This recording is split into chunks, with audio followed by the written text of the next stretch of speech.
Muy buenas noches. Les damos la más cordial bienvenida a la mesa redonda El Ferrocarril en México, la evolución histórica de su infraestructura y cultura. Este 7 de noviembre, Día del Ferrocarrilero. Bienvenidos y bienvenidas a las personas que están justamente aquí en la Sala Alfonso Reyes de Casa de la Cultura de Nuevo León con Arte y a quienes nos siguen a través de las redes sociales del Consejo para la Cultura y las Artes de Nuevo León, @conartenl.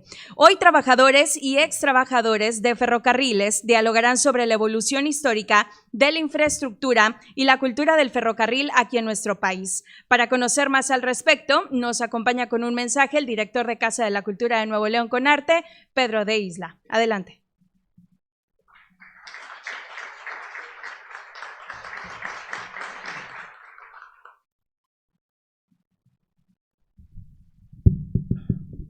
Siempre tengo problemas con estos los micrófonos. Muy buenas noches tengan todos ustedes.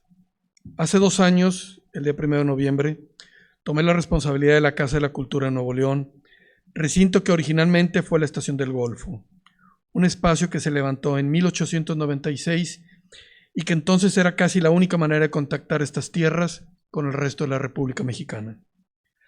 Y es que los ferrocarriles eran y siguen siendo un símbolo inequívoco del progreso de nuestro país, convirtiendo las distancias de imposibles a difíciles y de difíciles a posibles.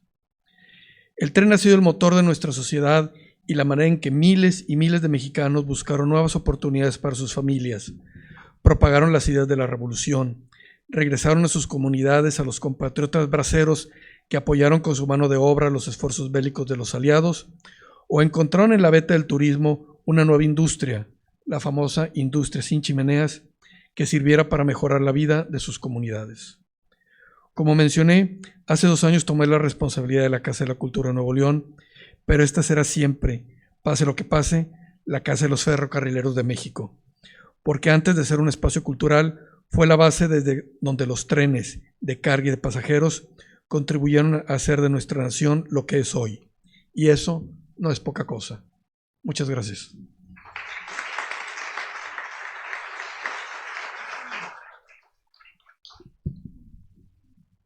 Gracias, Pedro. Y ahora damos la bienvenida al moderador, el ingeniero David Canales Martínez, para escuchar su mensaje y que nos presente a quienes nos acompañan en el presidium. Adelante.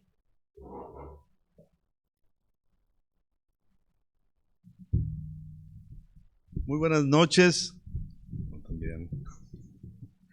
Muy buenas noches, gracias por estar aquí y es un honor para mí presidir esta mesa que en un principio se llamó la evolución histórica de la infraestructura y la cultura del ferrocarril. Y lo hemos estado manzaneando, hemos trabajado el equipo por muchos días y nos engalana ahora la presencia del general de brigadier Pablo Anguiano, que ahorita lo vamos a presentar. Hicimos un poquito de cambios en el plan de trabajo y eso es lo que les voy a platicar ahorita. El orden del evento será como sigue. Vamos a recibir la plática de la evolución histórica cultural del ferrocarril en la península de Yucatán. Esto va a ser por el doctor Miguel Ángel Narro, ingeniero industrial y de sistemas por el Instituto Tecnológico de Estudios Superiores de Monterrey, maestría y doctorado en la misma rama, especialista en la industria automotriz y especial en el proceso de innovación y desarrollo tecnológico en los ramos industriales, comerciales y de servicio. Él va a llevar esa primera parte. En la segunda parte vamos a tener el privilegio de que nos presenten el proyecto del Tren Maya como detonador del desarrollo de la zona de la península de Yucatán, y esto va a ser por el general de brigadier Pablo Anguiano Galindo. Él nació en 10 de abril, municipio de Santa Clara, Durango. Tiene la formación de oficiales en el Heroico Colegio Militar, mando y estudio mayor general en la Escuela Superior de Guerra, maestría en Seguridad Nacional en el Centro de Estudios Superiores Navales, maestría en Administración Pública del Instituto Nacional de Administración Pública y en el extranjero, Administración de Recursos en el Fuerte Benning, Georgia, en Estados Unidos, y actualmente cursando la maestría en Sistemas Ferroviarios de España. Ha obtenido los grados de subteniente, teniente, capitán segundo, capitán primero, mayor, teniente coronel, coronel y general de brigadier. Ha tenido los cargos de cadete en el Heroico Colegio Militar, comandante de compañía en el 71º Batallón de Infantería en Santiago Papasquiaro, Durango, docente en la Escuela Superior de Guerra de San Jerónimo Lidice, director general de Administración de la Coordinación General de Transportes Aéreos Presidenciales, coordinador de eventos y giras de trabajo del presidente de los Estados Unidos mexicanos en diferentes entidades del país, del Estado Mayor Presidencial, el Aeropuerto Internacional de la Ciudad de México, jefe del Estado Mayor de la 41ª Zona Militar en Puerto Vallarta, Jalisco, comandante del 7º Batallón de Infantería en Coatzacoalcos, Veracruz, director de finanzas del ISSFAM, Lomas de Sotelo, en el Distrito Federal, jefe de la sección 4 del EMDN, subdirector general de la Dirección General de Administración, comandante de la Guarnición Militar de Cancún, Quintana Roo, y encargado de la Unidad de Administración de Finanzas del Tren Maya. Eso va a ser la segunda parte. Luego tendremos unos comentarios y diálogos por los expertos ferroviarios que, como les decía, tanto han trabajado. El ingeniero Isaac Briceño Aguillón, ingeniero civil por la Universidad de San Luis Potosí, se inició en los Ferrocarriles Nacionales de México en 1959, laboró durante 39 años, posteriormente trabajó en Ferromex durante 13 años y finalmente como consultor en varias empresas durante 8 años. Actualmente es jubilado del Ferrocarriles Nacionales de México y pensionado del IMSS. El ingeniero Carlos Cerrillo Garza, ingeniero en Comunicaciones y Electrónica por la Universidad Autónoma de Nuevo León, laboró en Ferrocarriles Nacionales de México de 1980 al 97, desarrollando los puestos de ingeniero de campo, jefe de zona y jefe regional del área de telecomunicaciones, señales y electricidad. De 97 al 2020 laboró en el Kansas City Southwest, México, en el puesto de gerente de telecomunicaciones, actualmente retirado, y es miembro activo del Museo de Ferrocarril, que aquí tiene su casa. También trabajó con nosotros el ingeniero Rafael Moreno Sánchez, ingeniero en Comunicaciones y Electrónica, egresado de la Escuela Superior de Ingeniería Mecánica y Eléctrica del Instituto Politécnico Nacional. Trabajó en el área de señalización de Ferrocarriles Nacionales de México del 70 al 97, se incorporó a Transportación Ferroviaria Mexicana del 2000 al 2010, trabajó en el Kansas City Subway. Desde el inicio de la privatización en 97 ocupó la subdirección de señales hasta el 2019, actualmente retirado y colaborando en el Museo del Ferrocarril en temas alusivos a esta gran industria. Y el doctor Juan Carlos Tolentino, que nació aquí en Monterrey, Nuevo León, licenciado en Derecho por la Universidad Autónoma de Nuevo León, maestría en Derecho Fiscal y doctorado en Derecho de la Universidad Autónoma de Nuevo León, doctorado honoris causa por la Universidad Cervantina de Monterrey, es rector presidente del Colegio de Abogados de Nuevo León, actualmente presidente de la Sociedad de Historia, Geografía y Estadística de Nuevo León y presidente correspondiente en Nuevo León de la Sociedad Mexicana de Geografía y Estadística. Al final de este tercer evento tenemos preguntas y comentarios del público que haremos a través de una dinámica de papeletas que la señorita Luli nos va a hacer el favor de pasarles para que puedan también participar, y terminaremos con un refrigerio y convivencia, ¿no? Sin más, le cedemos la palabra al doctor Miguel Ángel Narro.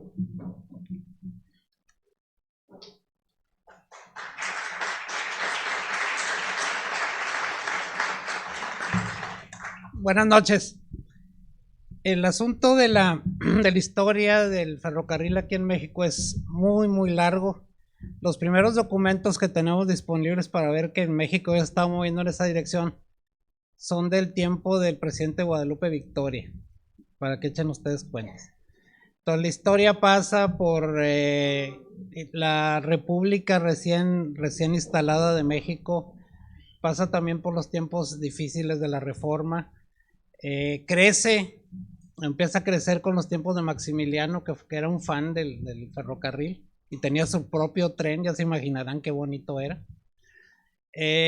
Por el presidente Juárez, y ya terminando ya el periodo de Juárez, pues ya empieza a aparecer el primer ferrocarril ya formal, que adivinen de dónde estaba en Veracruz, para comunicar la costa de Veracruz, donde todo y entraba y salía de exportaciones mexicanas hacia el centro de la República. Fuera de eso, hubo desarrollo que tiene que ver con la península de Yucatán. Esta es una pequeña sección, la presentación completa son como 250 acetatos. Entonces lo vamos a comprimir a 15 minutos y nos vamos a ir específicamente sobre la península de Yucatán. Para poderlo armar con el Tren Maya, obviamente, lo que vamos a ver tiene mucha relación con eso y hay muchos antecedentes. La historia del ferrocarril en Yucatán comienza en los tiempos de Don Porfirio y termina pues ya con el tiempo de la privatización. Entonces lo vamos a hacer compendiado y ya en alguna oportunidad nos podemos sentar a platicar a gusto ya de los pequeños detalles. Vamos a primero con una línea de tiempo y vamos a ver algunos ferrocarriles que a través de la vida de este medio de transporte se movieron en Yucatán. Hay dos tipos. Un tipo es un ferrocarril como ustedes lo conocen, una máquina con su tender y vagones. Pero también hubo mucho desarrollo en el ferrocarril de Decauville. El de Decauville es una especialidad. Son unos ferrocarriles muy chiquititos, a escala, digamos, y tenían la curiosidad de que las vías eran móviles. Imagínense cómo son los ferrocarriles a escala. Así era. 40,000 kilómetros de eso nomás en la península de Yucatán. Y funcionaban comunicando la vía principal que ahorita vamos a ver con las haciendas y en particular todo lo que tiene que ver con el Enequel. Entonces muy, muy interesante. Siempre se han manejado por separado, acá se cuestan aparte los yucatecos. Toda la península en aquella época era Yucatán. Entonces vamos a empezar por ahí.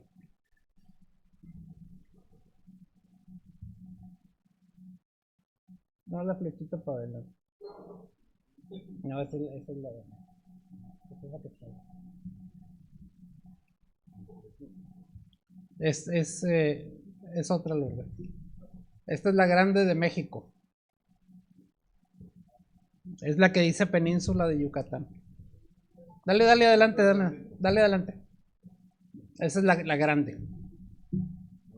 Más adelante. Otra. Ahí está, esa mera. Entonces la historia en la península comienza en 1881.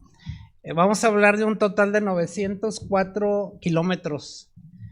Comenzó con vía angosta. Hay dos tipos de vías en el mundo en aquella época, el tiempo de Don Porfirio. La angosta, que es de 3 pies, y la ancha.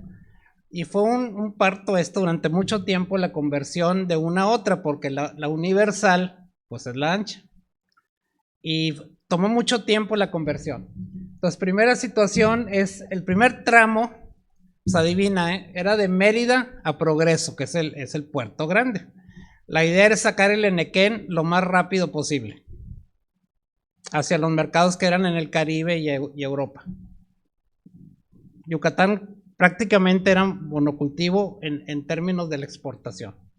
Entonces, la primera prioridad y un ferrocarril que sí era estándar desde origen, que es una excepción en Yucatán, pues es precisamente de México Progreso. Pasan unos añitos y en 80-90 ya tenemos Progreso Izamal, es un poquito más adelante del puerto. Y así la red fue creciendo.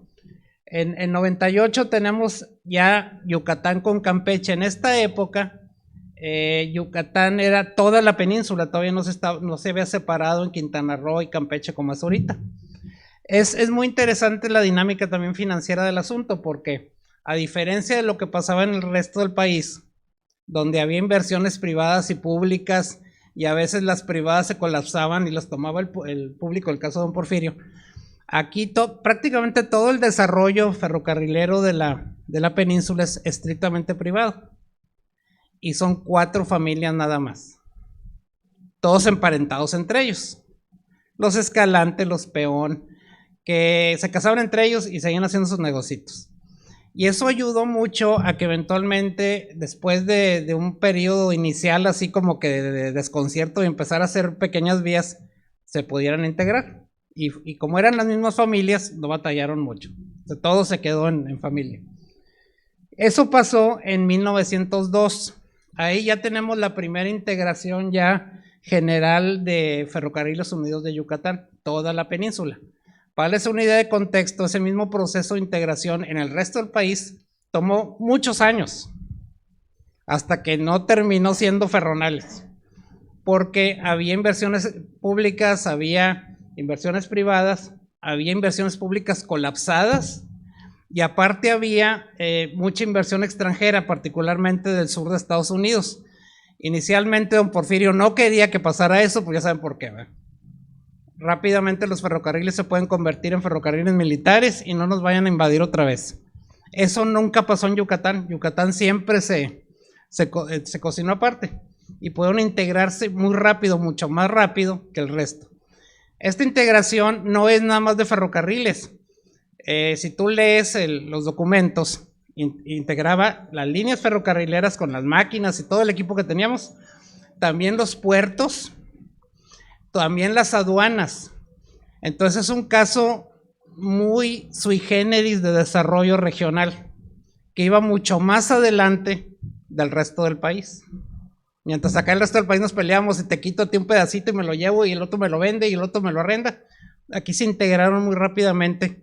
Es como una zona especial económica que le llaman ahorita. Y esa integración fue en 1902. Ese concepto lo empezamos a conocer aquí en México en los 90s, o sea, muchos años después. Entonces ya pasó, ya tenemos una sola integración. Sigue creciendo. Mérida Petro era también muy importante porque amarraba la capital con las haciendas y muchísimos kilómetros de Covil alrededor, que todavía existen. Si ustedes visitan por allá Mérida y demás, se van a encontrar los ferrocarriles, pero ahorita son de mulitas y sirven para pasear gente. Bueno, esas líneas eran de Covils y amarraban las haciendas con los grandes de consumo y de exportación de la península. Luego Tizimín, Valladolid, que es un tramo largo, muy importante del lado comercial, sobre todo la parte de la agricultura. Después, pues llega la revolución.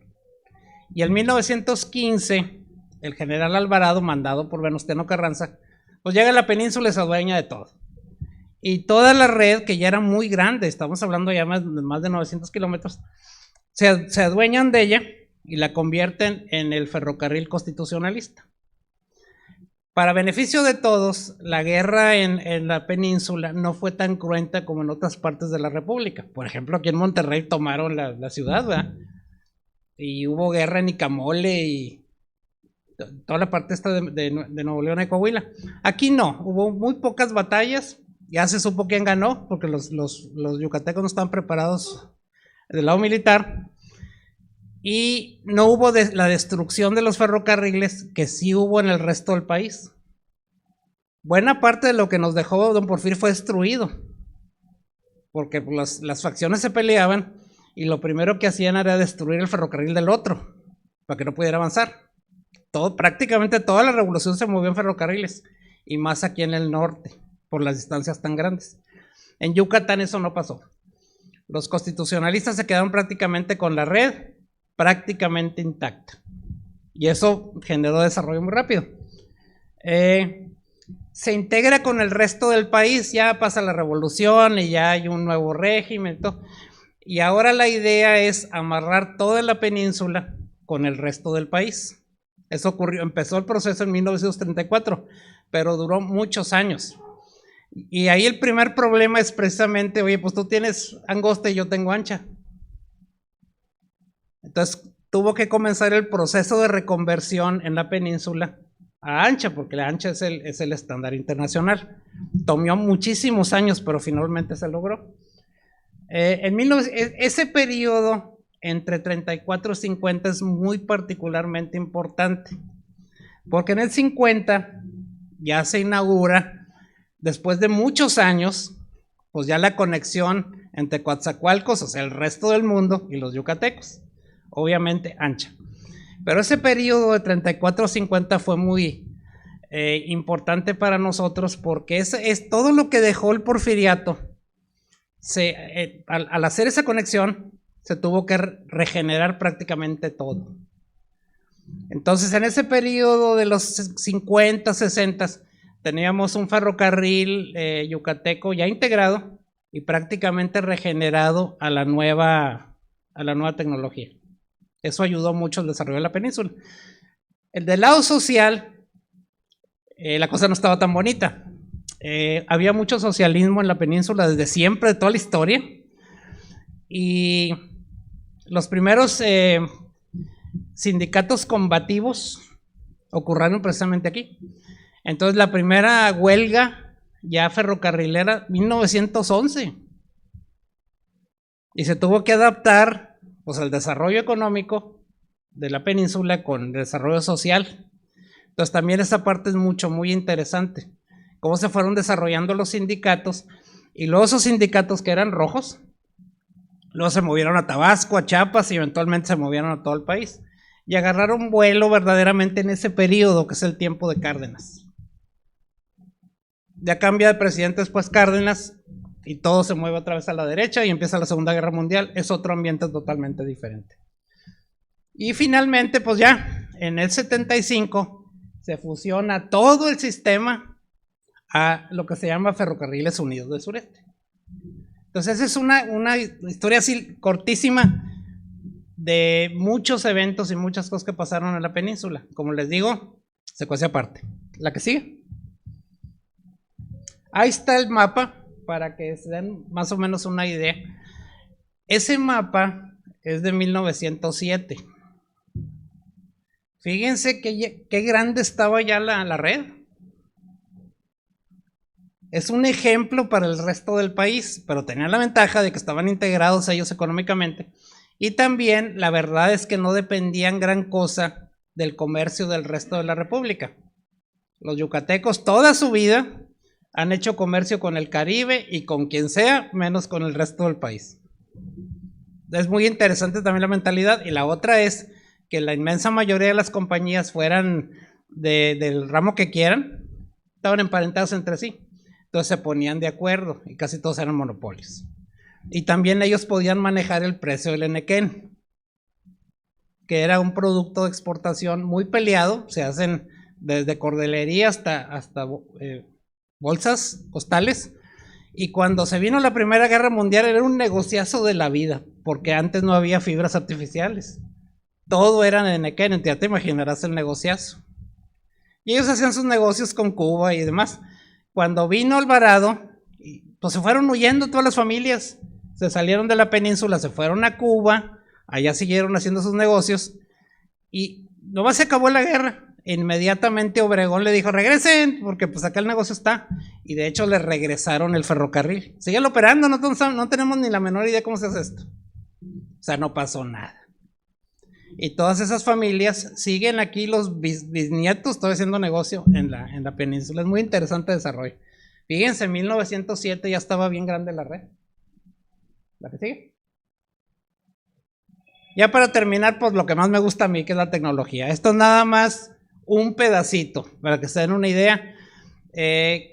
Como mucho del comercio de la península se hacía pues prácticamente de manera independiente del resto del país, para ser un lugar tan relativamente pequeño, había una variedad de máquinas y tecnología increíble que no era comparable al resto del país. Mucho es americano, pero había también europeos. Entonces aquí les puse nomás unas para que se den una idea. Estas son máquinas Baldwin, un estándar 460 que es muy común. 460 significa, para los que no seamos ferrocarrileros, 4 ruedas adelante en el buggy, y en este caso 6 ruedas tractoras. O sea, 3 en un lado y 3 en el otro, que son las que se mueven con el mecanismo del ferrocarril. Estas máquinas son de vapor. Y una cosa así curiosa que no lo ves en el resto de México es que las máquinas y los vagones traían los nombres de los dueños. Olvídate compañía, esta es mía. Entonces dice el nombre del escalante, del peón. Eso no lo ves en ninguna parte de México. ¿La que sí? Esta es una clásica Pittsburgh, para que se den más o menos una idea. Dice ahí Ferrocarriles Unidos de Yucatán. La foto es de después de 1907. Todas se ven similares, a menos para el especialista. Las Baldwin y las Pittsburgh eran un poquito diferentes, traían un poquito más de potencia y tenían diferentes diseños de mecanismos. Pero la realidad es que eran, para aquella época, máquinas de clase mundial y ya las teníamos aquí en México, inclusive los yucatecos antes que el resto del país. 460. El 0 significa que no traía ruedas detrás de las 6. Hay cualquier combinación. Si les interesa eso, vénganse al coloquio y ahí les voy a platicar de todas las máquinas sabidas y por haber que hay en México. La cosa más divertida para el que le gusta obviamente son de vapor, ¿verdad? Aquí tuvimos en México 3 etapas, digamos. El vapor, el eléctrico y el diésel, que realmente es diésel eléctrico. ¿La que sí? Esta es una maravilla, yo no sé dónde quedó. Ojalá la hayan guardado. En los 30 se vino de moda a nivel internacional lo que se llama Streamline, que es el equivalente en la industria del Art Deco. Fue el ápice del diseño estético de los ferrocarriles, las cosas más hermosas que te puedes imaginar, pero duró muy poquito. De hecho, este no es, aunque lo estés viendo, este no es un tren, es un paquete que se puso de moda en aquella época.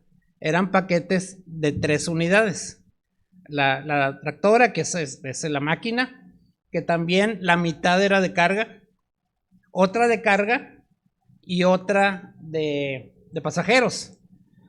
¿Alguien alguna vez se subió al tren regiomontano? ¿Se acuerdan del vagón que venía más atrás? No, no era cabús, era un mirador. Bueno, ese mirador era Art Deco.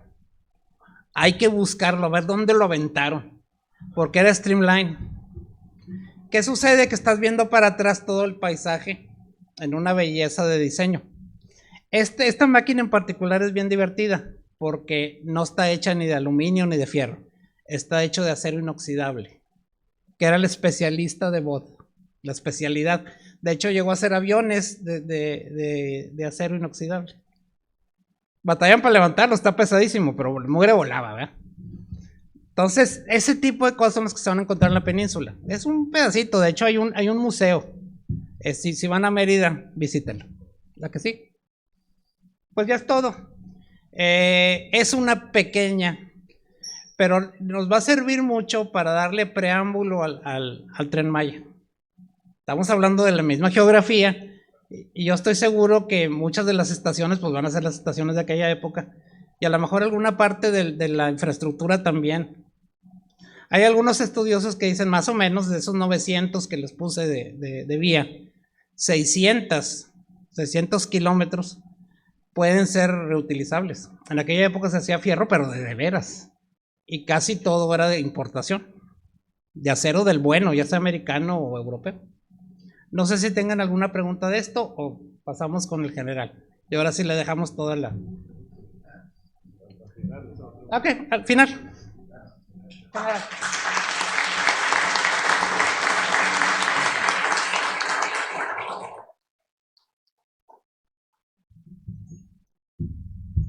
Pues muy buenas noches, muchísimas gracias aquí a la Casa de la Cultura de Monterrey.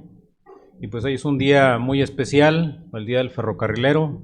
Veo aquí que hay mucha gente que tiene esa experiencia, conocen muchísimo. Nosotros, los militares, nos estamos incorporando a este grupo, somos gente nueva, metiéndonos aquí a los temas de los fierros, de los ferroviarios. Entonces, pues muchas felicidades a aquellos que son ferroviarios en este día tan importante. Bien, entro en materia. Aquí les traigo, pues ahora sí que lo que es el Tren Maya. Ahora sí que para dar coherencia un poquito a dónde se quedó aquí el compañero, les informo que el Tren Maya inicia en Palenque, que más adelante se los voy a comentar. Inicia en Palenque, es decir, retomamos las vías que tenía la península de Yucatán, conocido como el ferrocarril del Istmo de Tehuantepec, el FIT. Él dejó de funcionar hasta el 2019 y de ahí inició ya el proyecto del Tren Maya. Y ahí se hace un nuevo trazo para lo que les voy a explicar más adelante. Es decir, retomamos un gran porcentaje de ese derecho de vía que tenían ahí la península de Yucatán, es decir, desde ahí, desde Palenque hasta Mérida y hasta Valladolid. Hasta ahí llegaba la vía férrea, entonces prácticamente retomamos un gran porcentaje de ese derecho de vía, que más o menos se los voy a ir platicando ahí sobre la marcha. Bueno, iniciamos con este proyecto. El señor presidente lo considera ecológico, turístico y arqueológico. Son esas tres palabras. Ecológico, también les voy a explicar más adelante. Tratamos de cubrir todas las normas, todos los requerimientos de las mías, de los ETJs, para cumplir, para que sea un proyecto ecológico. Turístico, pues porque va a conectar con todas las partes turísticas de la península. Igual arqueológico, también les voy a comentar todos los hallazgos que ha tenido el INAH. Se va a conectar con 26 zonas arqueológicas, también se las voy a comentar de cómo va a estar esta. Por eso ahora, ¿por qué del mundo? Porque actualmente en el mundo no tenemos ningún proyecto de esta magnitud. Australia actualmente tiene un proyecto, es de cerca de 1000 kilómetros, pero únicamente es de carga, no es de pasajeros y carga como es el nuestro. Entonces, ahorita en el mundo no hay ningún sistema, los demás tendremos algunos en Europa, de 20, 30, 50 kilómetros, pero como en Estados Unidos, ahí en Miami hay uno de 386 kilómetros, que tardaron 9 años también en echarlo a andar, como el de México-Toluca, que son 57 kilómetros, igual tardaron 9 años. Tratamos nosotros para que inicie en diciembre de este año, un promedio más o menos de 5 años en materializarlo. Bien. La siguiente, por favor. Aquí esto es bien importante. Tiene su sustento el Tren Maya en el Plan Nacional de Desarrollo. De ahí se sustenta. ¿Por qué? Porque vamos a buscar ese desarrollo nacional, ¿sí? Es un crecimiento, va a ser un detonador de todo el desarrollo que tiene el país. Ahora también se liga al programa sectorial de la Secretaría de la Defensa Nacional. Aquí dice, ¿qué tienen que ver los militares con el Tren Maya? Una de las misiones, el ejército tiene 5 misiones básicas: defender la integridad, la soberanía, etcétera, pero una de ellas es el desarrollo nacional, es la 4ª misión que tienen las Fuerzas Armadas. Y de ahí precisamente por eso buscamos ese desarrollo nacional, de ahí es donde se sustenta que nosotros los militares tengamos que ver con el Tren Maya, ¿sí? En esa 4ª misión que tienen las Fuerzas Armadas. Por eso estamos también construyendo algunas otras instalaciones, como son los aeropuertos, que es para buscar ese desarrollo nacional. Y la empresa se crea, entra ya en forma el 13 de abril del 2022, ahí sale ya la publicación en el Diario Oficial de la Federación, donde nos vamos a crear como una empresa de participación estatal mayoritaria denominada Tren Maya SADCB, y nuestra cabeza de sector va a ser la Secretaría de la Defensa Nacional. Es decir, nosotros creamos una empresa que se va a encargar de la administración y operación del Tren Maya. La que sigue, por favor. Aquí el propósito de esta plática pues es darles a conocer precisamente de todo lo que es el Tren Maya, de cómo estamos hasta la fecha, qué es lo que hemos avanzado y cuál es la situación que guarda hasta el momento. La que sigue, por favor. Esto es bien importante, para mí esto es una de las cosas porque da un contexto de lo que es México, cómo está en cuanto a vías férreas. México tiene 23,300 kilómetros de vía actualmente. ¿Qué ha pasado en México? Que en 1994 todo esto que era prácticamente de Ferrocarriles Nacionales de México se privatiza y se concesiona. Se hacen concesiones a particulares, prácticamente son 4 los concesionarios actualmente. El primero de ellos es Ferromex, que es el que tiene desde Mexicali, Nogales, parte de Ciudad Juárez, baja por todo el Pacífico, pasa por Guadalajara hasta la Ciudad de México. Eso es Ferromex. La otra parte, la parte del Golfo, es Kansas City. Kansas City igual, como nace en Kansas, entra ya por Nuevo Laredo, por Reynosa, por Matamoros, llega aquí a Monterrey, sigue, llega hasta la Ciudad de México y va a su destino hasta Lázaro Cárdenas, Michoacán. Son 3,000 kilómetros de vía aquí en México, más aparte hasta Estados Unidos, y actualmente ya se conectó con Canadá. Entonces esa es una empresa grandísima. Y la tercera empresa es Ferrosur, que esta comprende acá el estado de Veracruz, Oaxaca, parte de la Ciudad de México. Esa es la tercera empresa. Y la cuarta es la que tenemos ahí, la que es Ferrovalle. Ahí es en el centro de aquí en la Ciudad de México. Ahí es un consorcio, prácticamente ahí concluyen todos. Y tenemos lo que es el sureste. El sureste, ahí tenemos lo que era el FIT, el Ferrocarril del Istmo de Tehuantepec, que nace en Oaxaca, va hacia Coatzacoalcos y se conecta con Palenque. Y seguía, como les digo, seguía hasta Mérida. Sin embargo, va a llegar hasta Palenque nada más lo que era el FIT. Ahora, esa parte la tiene la Secretaría de Marina y ahora le llaman el Corredor Interoceánico del Istmo de Tehuantepec, el CIT, que lo tiene aquí los compañeros de Marina, y con ellos ya tenemos ciertos convenios para que convivan con el Tren Maya, y ahí ya no es una concesión, sino tienen un título de asignación, porque sigue siendo gobierno. Y lo que es el Tren Maya, que son más o menos, ellos tienen cerca de 1,200 kilómetros, y nosotros el Tren Maya tendremos 1,554 kilómetros, que es toda la península de Yucatán. Entonces, esa parte del sureste, como les digo, ya son asignados a gobierno. La intención, los títulos de las concesiones están por 50 años. La intención del señor presidente es que el gobierno vaya recuperando otra vez esas concesiones y otra vez el gobierno tenga el control, porque es de alguna manera estratégico todos los ferrocarriles.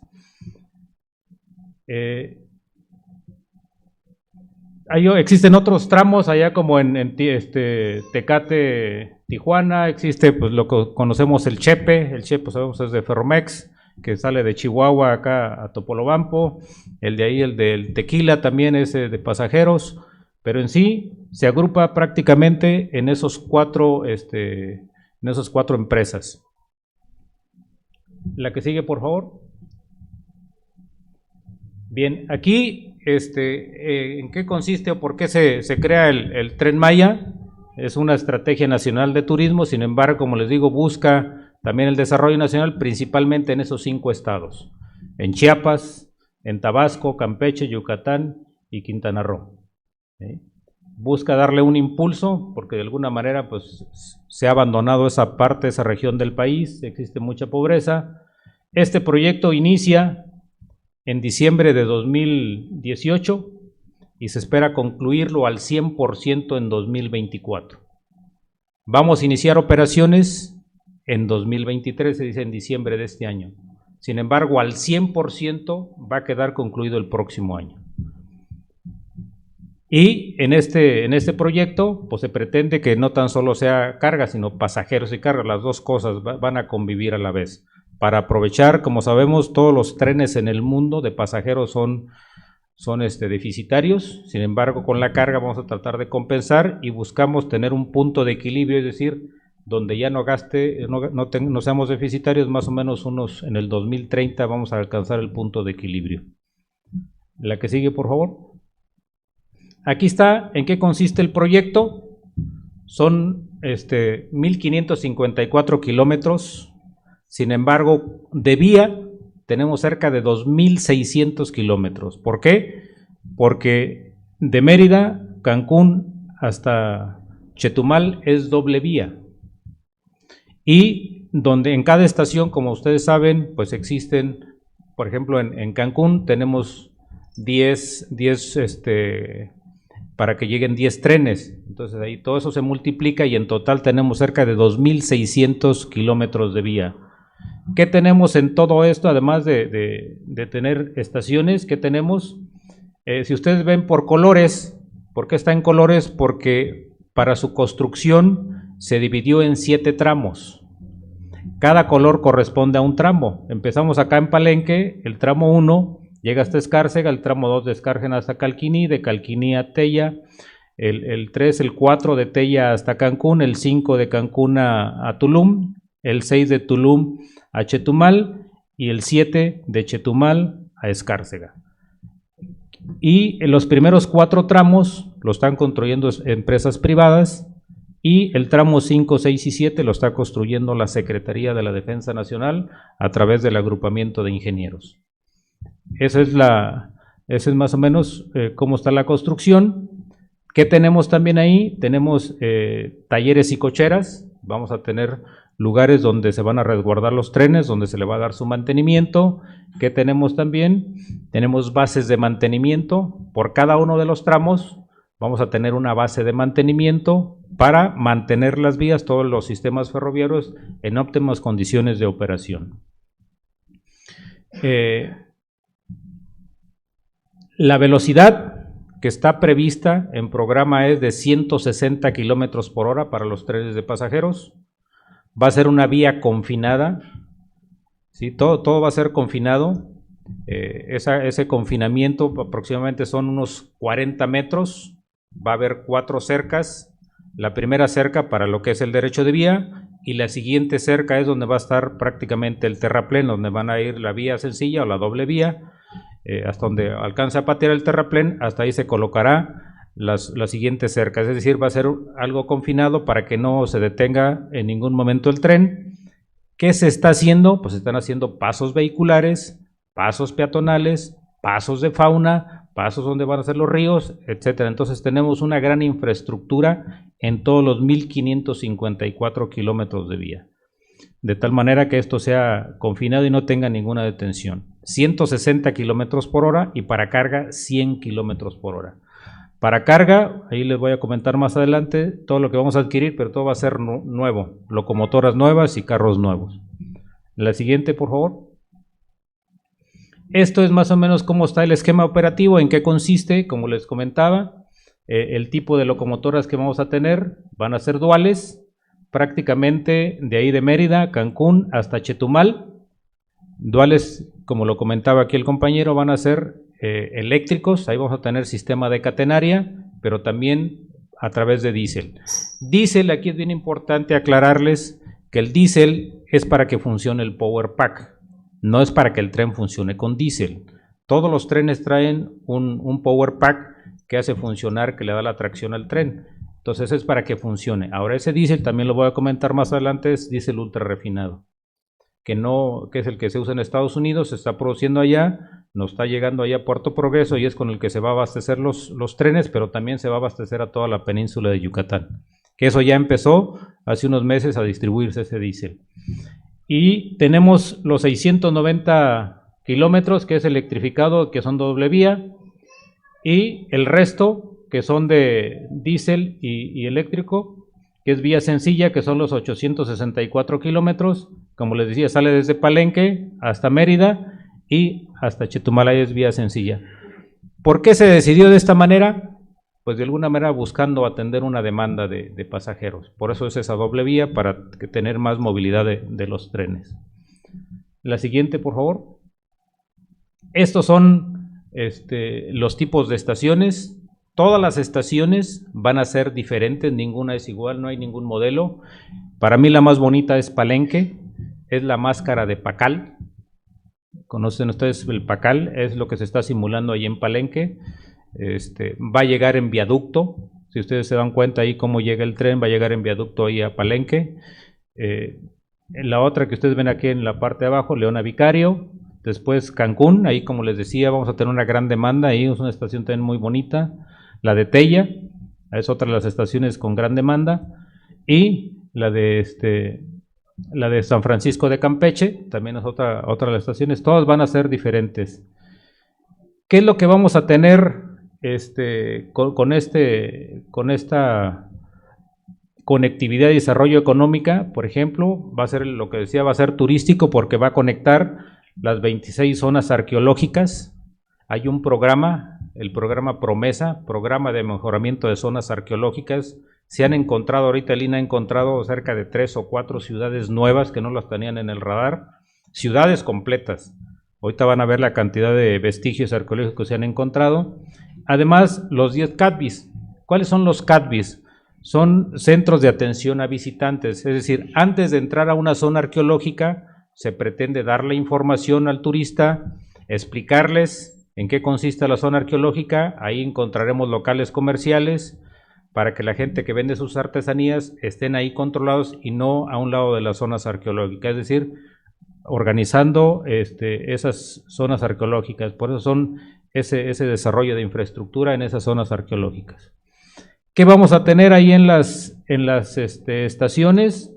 Pues vamos a tener ahí polos de desarrollo, va a haber se van a dar servicios gastronómicos, pues vamos a tratar de vender todo tipo de productos, alimentos, artesanías, tiendas, ropa, etcétera. Vamos a tratar de todo lo que tenemos. En total 585 locales comerciales en las 34 estaciones que estamos, que se van a construir.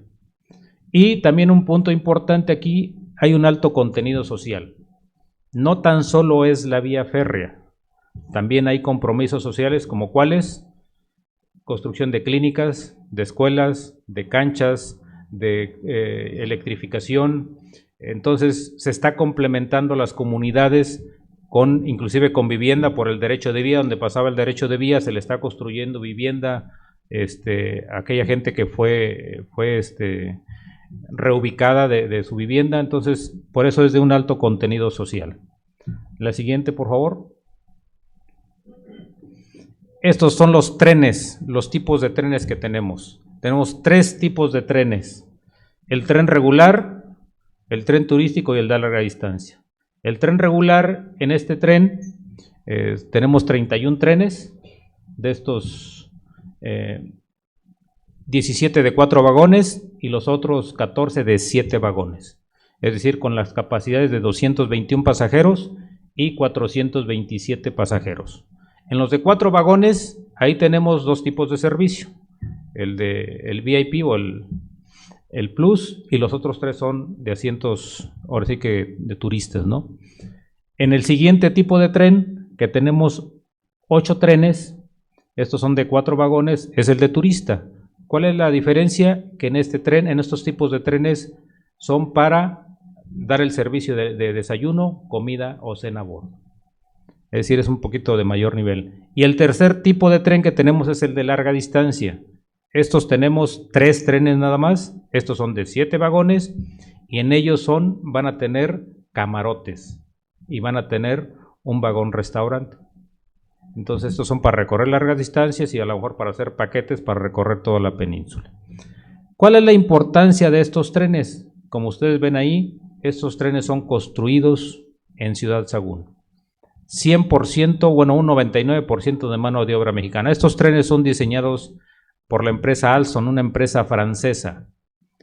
Y estos trenes son construidos allí o ensamblados en Ciudad Sagún. Aquí hicimos un estudio, un análisis, y tenemos que intervienen 16 países.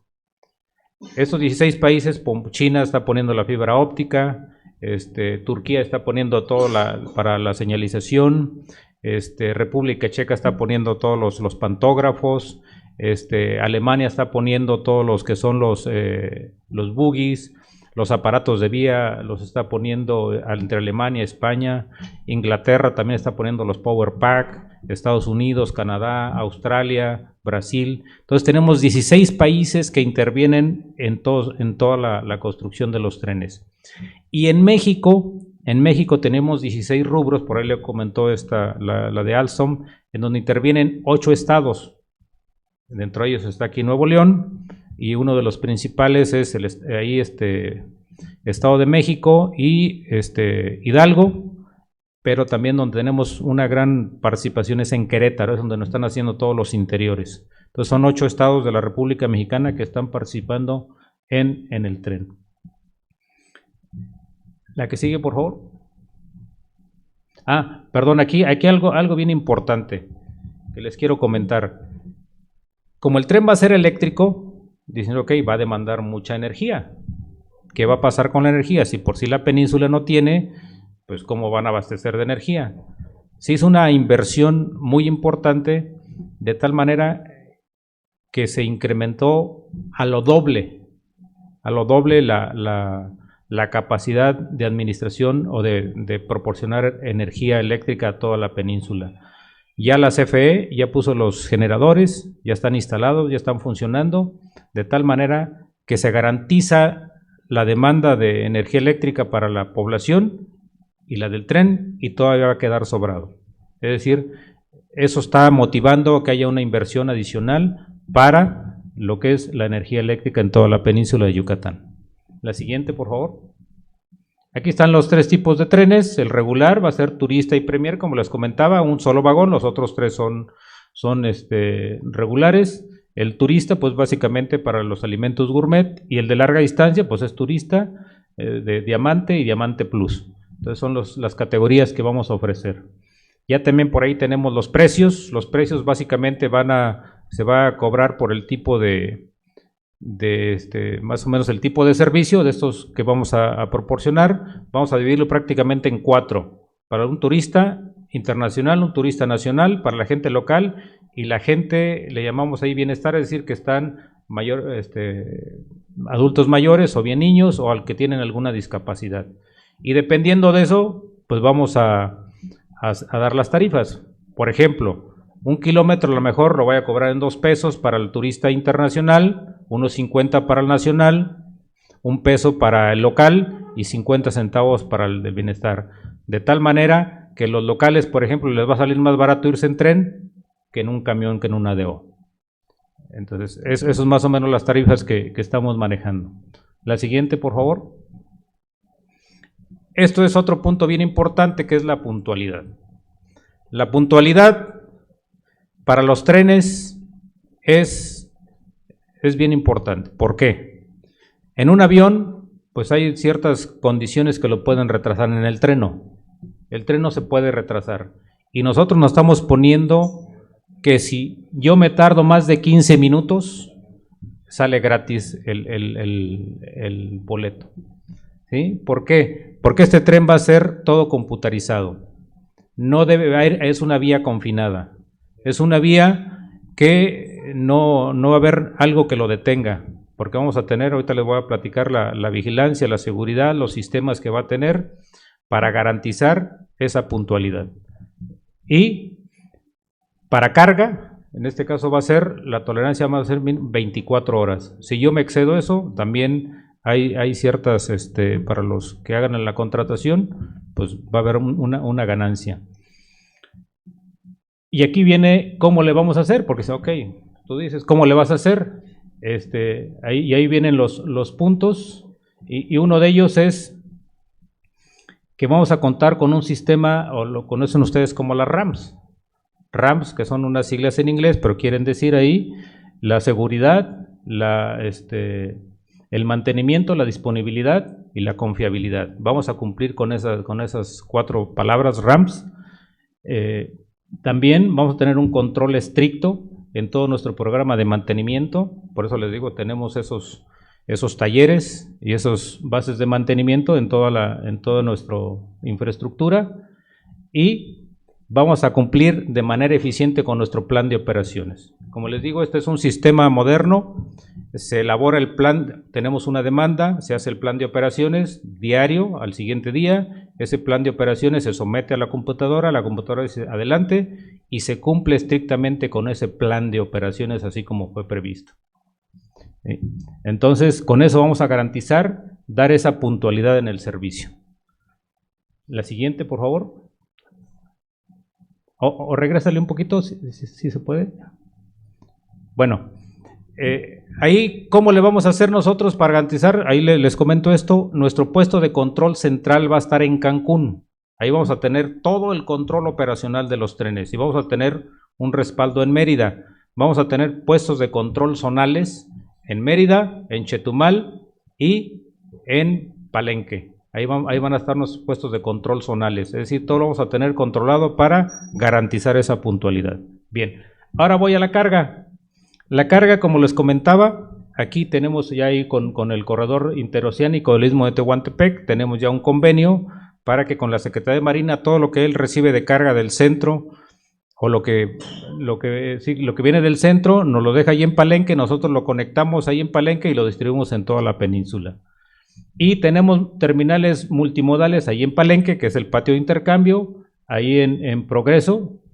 Ahí en Progreso es algo muy interesante porque todo lo que llega en Puerto Progreso, ahí va a haber hay una terminal multimodal ahí, va a haber un polo de desarrollo que está haciendo el gobierno del estado, nos están donando ahí un predio.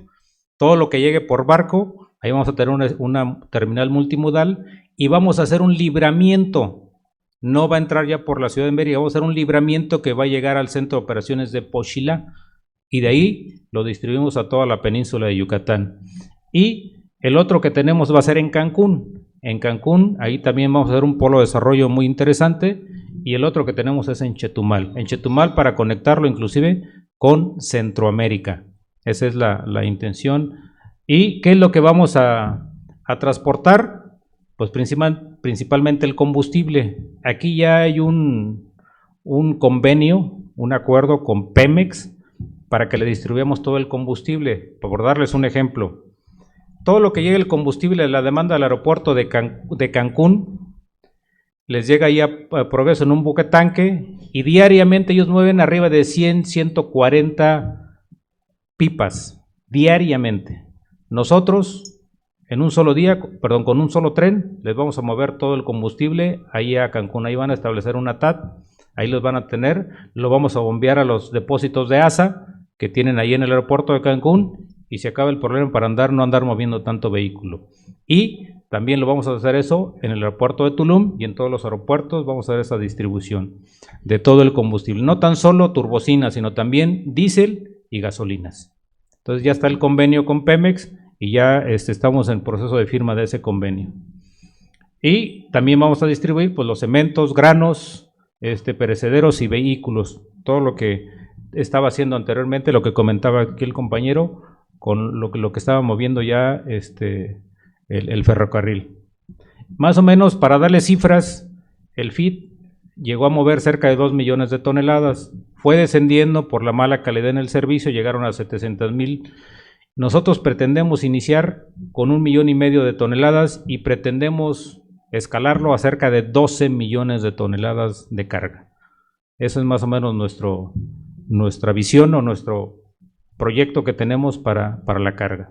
Y como les comentaba, bueno, aquí viene la que sigue, por favor. Aquí va a estar nuestra infraestructura, 2 locomotoras. Ahorita de entrada es lo que vamos a comprar, 2 locomotoras de camino, 7 de patio y 550 carros de carga, de todo tipo, tolvas, todo de todo tipo para cumplir con eso. Aquí está más o menos cómo lo vamos a desarrollar, prácticamente son 10 puntos, 10 lugares donde vamos a llevar a cabo el servicio, en Palenque, que es un patio de intercambio, después en Escárcega, después en Campeche, el COF ahí en Pochilá, como les decía, ahí se va a hacer el libramiento a Puerto Progreso, en Progreso para recibir todo lo de Pemex, posteriormente ahí en Valladolid, después en Cancún, ahí vamos a tener también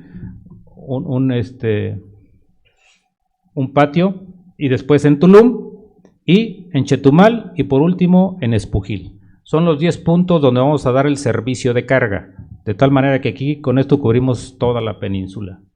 La siguiente, por favor. Esto es bien importante. ¿Cuál es el concepto operativo?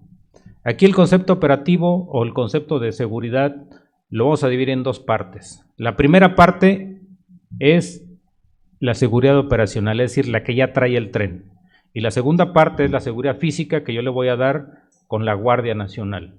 Entonces, ¿qué es lo que trae el tren? Primero, en cuanto a circulación ferroviaria, trae el puesto de control central, que lo voy a tener en Cancún. De ahí voy a monitorear todos los trenes, de ahí yo los puedo mover, parar, ahí yo puedo hacer lo que quiera con todos los trenes.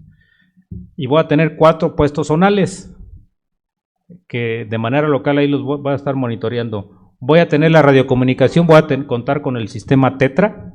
Este sistema es un sistema europeo que me va a intercomunicar los trenes con todas las estaciones.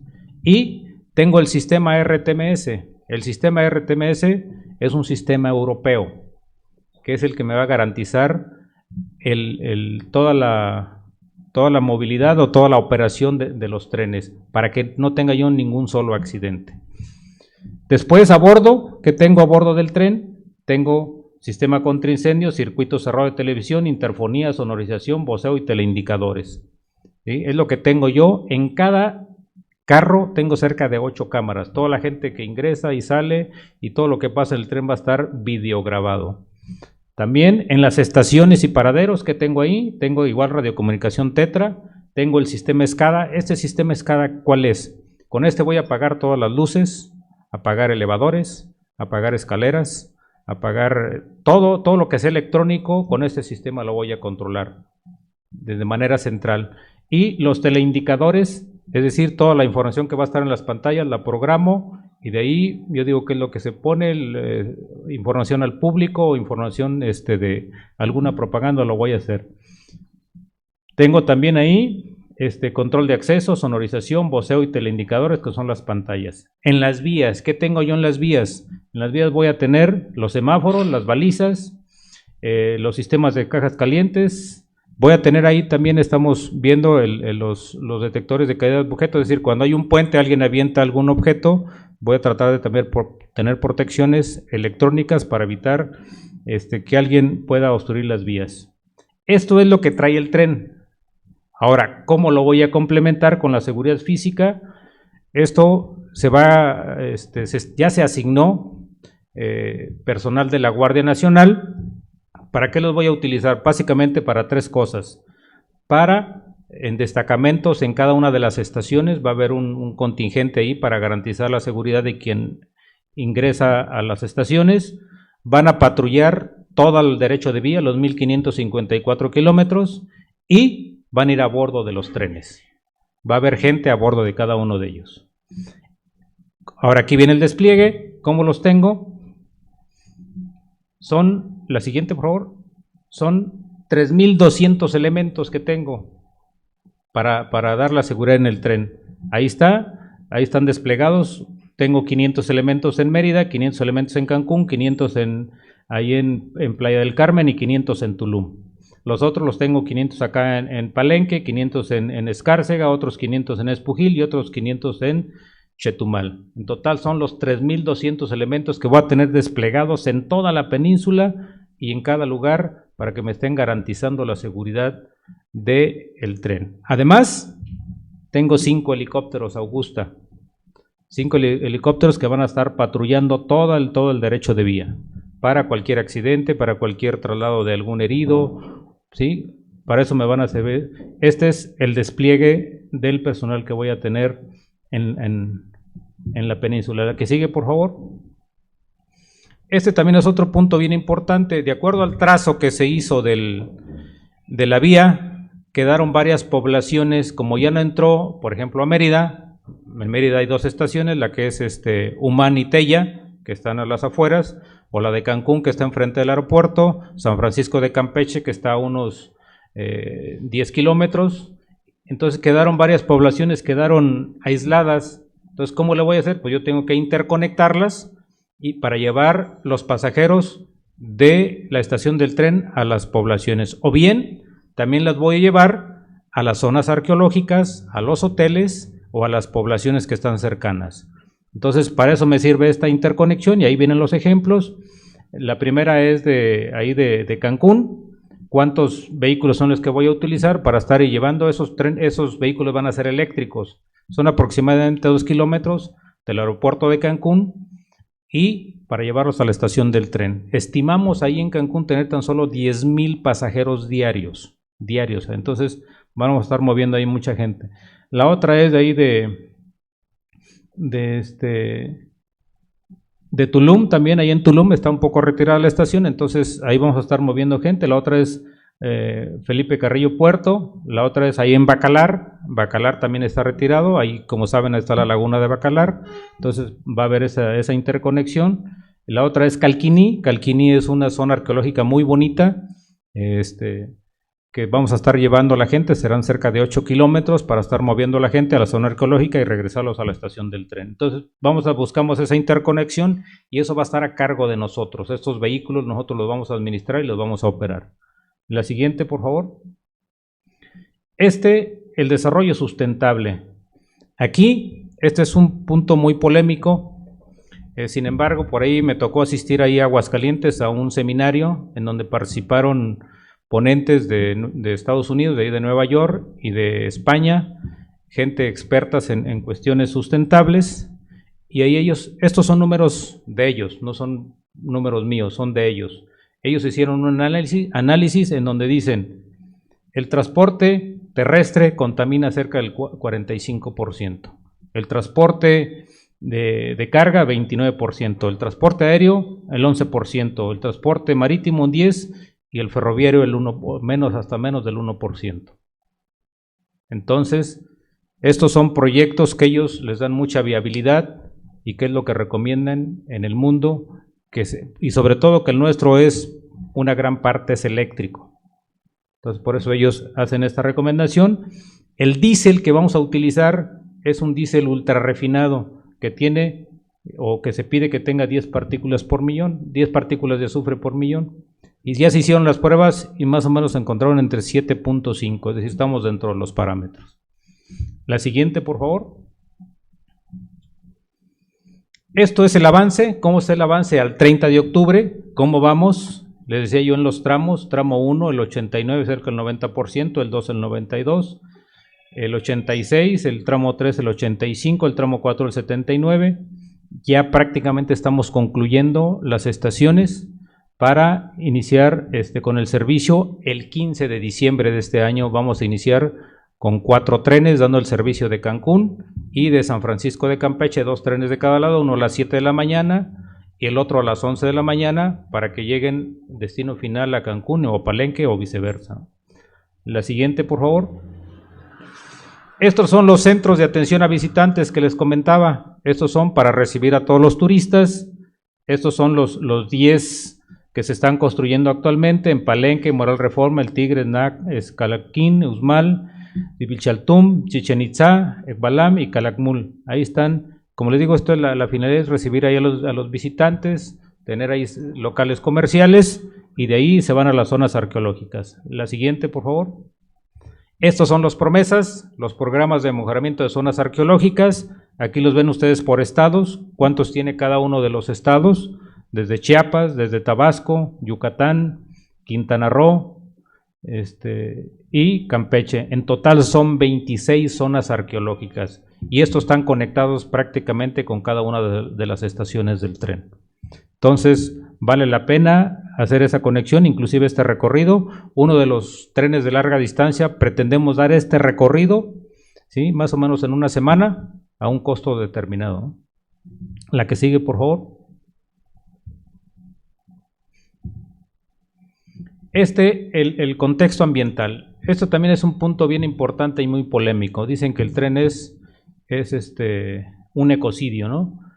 Para darles, aquí son números, de los 5 estados, es el número de hectáreas que tengo, 238,000 hectáreas, los 1,554 kilómetros que tiene el tren, el derecho de vía son 40 metros.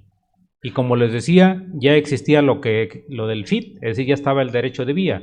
Prácticamente donde se tuvo que hacer el corte fue de Cancún hacia el sur, hacia Chetumal, y de Chetumal hacia Escárcega. Ahí fue donde básicamente sí se tuvo que derribar algunos árboles, ¿sí? Pero si hacemos la multiplicación nos da un impacto de 62 hectáreas que fueron impactadas. Y si hacemos la multiplicación de esas 62 hectáreas por el total de los estados, nos da una afectación del 0.026%. Es decir, sí hay afectación, no lo negamos, pero no con la magnitud que lo hacen ver ciertas personas, ¿no? Sí existe, y como lo decíamos también, si algún país requiere desarrollo, pues tiene que sacrificar algo en este caso, de su naturaleza.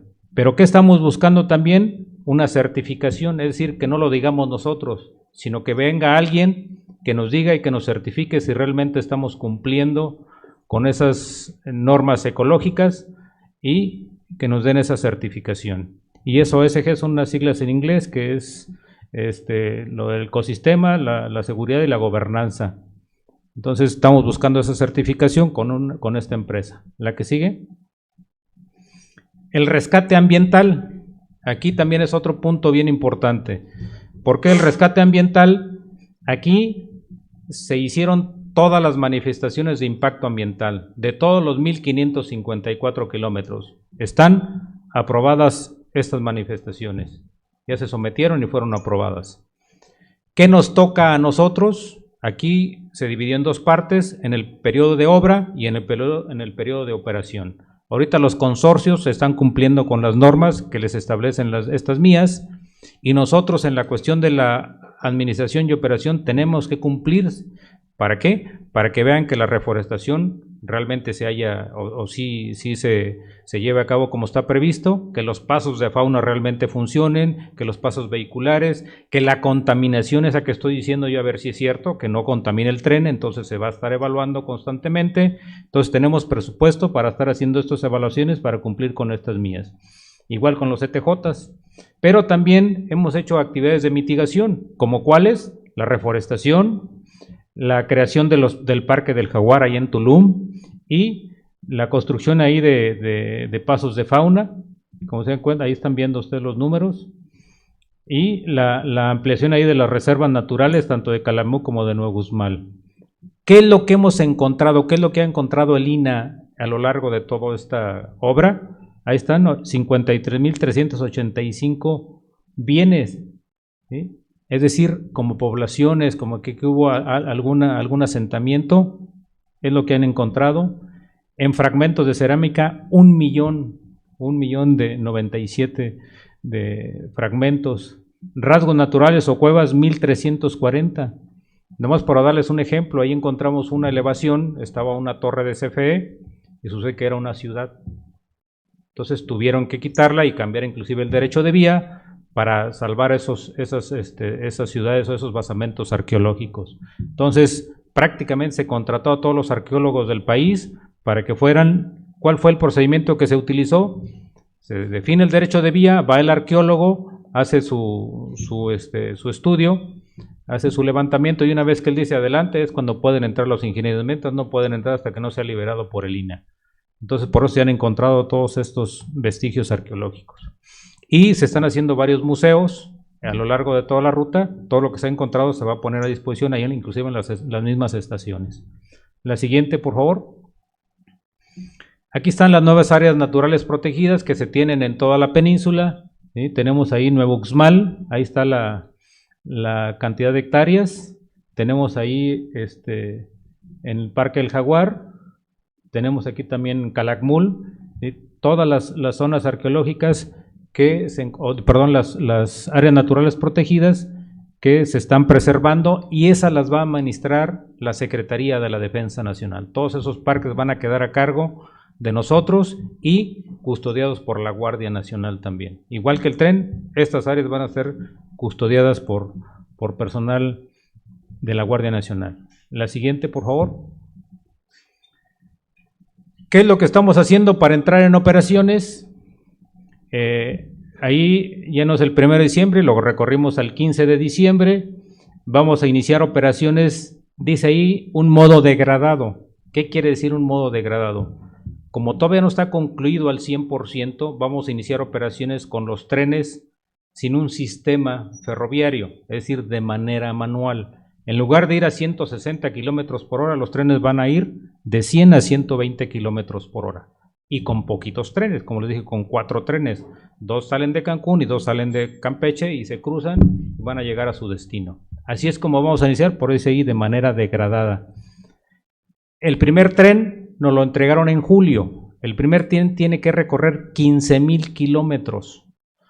Por ahí se buscó un espacio de 90 kilómetros para hacer esas pruebas, porque son pruebas dinámicas y pruebas estáticas para revisar o probar todos los sistemas. Se llaman las pruebas tipo. Una vez que se hacen esas pruebas tipo, en serie se le hacen a todos los trenes que están en fabricación ahí en Ciudad Sagún.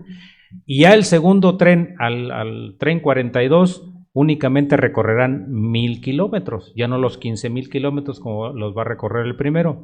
Ahorita ya tenemos allá, el día de mañana hace el movimiento el tercer tren para llevarlo allá a Cancún, de Ciudad Sagún, y dentro de otros 15 días saldrá el cuarto tren para estar en condiciones del 15 de diciembre, iniciar operaciones con esos 4 trenes. ¿Qué es lo que estamos buscando también? Actualmente la operación la va a hacer una empresa que le llamamos el operador temprano, es decir, alguien que conozca de operación de trenes.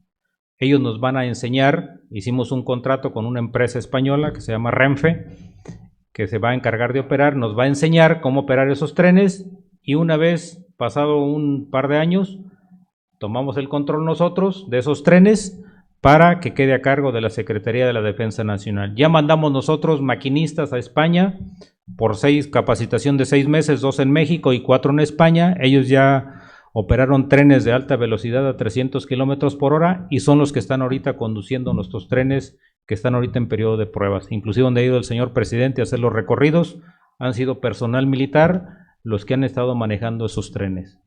Entonces, ¿qué buscamos? Que nosotros vayamos aprendiendo y vayamos obteniendo capacidades para que nosotros en un futuro operemos esos trenes en el ámbito de, como les digo, de maquinistas, pero también de control de tránsito, control de tráfico, también en la cuestión de mantenimiento, en la cuestión de la energía eléctrica, porque vamos a tener catenaria, en la cuestión de la seguridad y circulación ferroviaria, en la cuestión de las operaciones y todo el mantenimiento a todos los trenes, al material rodante. Nosotros vamos a encargar de darles todo ese mantenimiento que requieran. La que sigue. Y ya por último, como conclusión, aquí el Tren Maya pues es un proyecto que va a ofrecer grandes oportunidades a todo el sureste, buscando ese desarrollo nacional, ese desarrollo económico, que sea un detonador. Es un proyecto muy ambicioso, podríamos decir el más importante de los últimos 100 años, y como una visión es conectar a México, como les había dicho, con Centroamérica y llevar a cabo esa alianza con el corredor del Istmo de Tehuantepec y, ¿por qué no?, llegar hasta Estados Unidos y hasta Canadá con los trenes que vamos a estar operando. Pues muchísimas gracias.